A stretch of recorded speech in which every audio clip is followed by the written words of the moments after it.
Halata bang palusong? Nasa nagkar lang kami.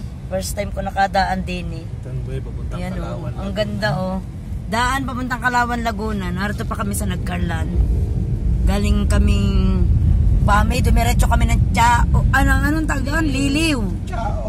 Namakiyaw kami ng tsinelas. Tapos namakiyaw kami ng pagkain at nakabili kami ng malalaking baragan. Yung suso.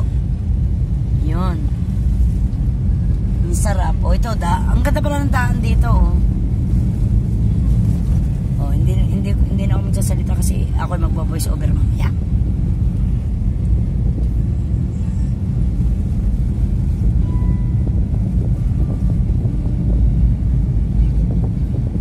Ang ganda aahon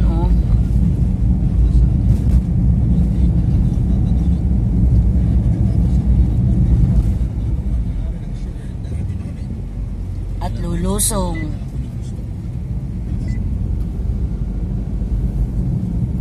Sarap dito sa motor.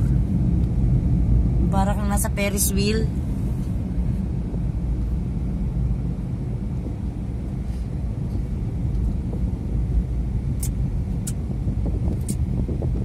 Kami maghahanap ng halo-haloan.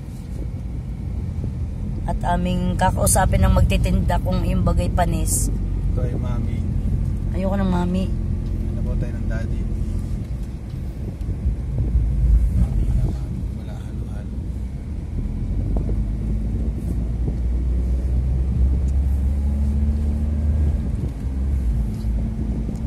Kaya tawag ang aking kumare, birthday ng aking kumpare. Bakit po ba ang daan? Hindi ba pwede gawing isang diretso lang? Bakit kailangan laging may pasigsan-sigsan? Abi, baka gawa ng mga may mababangkang mga ilog. Eh, wala namang ilog doon eh. Oh. Ba, hindi tayo nakakasiguro. At saka baka sumala ang napakagaling din ng naggagawa ng karsada. Ako ang libre doon. Abo, libre talaga doon. Tayo. Nakakita kami ng kainan, cater. Ay kami dadaan sana at walang mabiling mga kain ay. Maigi pang piyesta. Sumama ka pumunta ka ng Tuklong. Sumama ka sa Binyagan. Sumama ka sa nagpabinyag at wala pa magtatanong sa iyo kung kaano-ano mo ari. Ay di nakakain. Kaganda Ganda. Iwan ko ano yun. Paprika. Ay, ano farm. Wow, ang ganda ng daan Oh. Kaganda.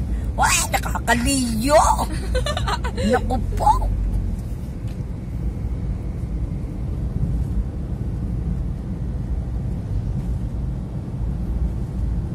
Likod ng bundok ng Kalawan. Alin? Yan? Dire talaga. Pwede namang idiretso doon ng daan. Bakit dito pa? May pinoproblema si Tito Ronnie. Bakit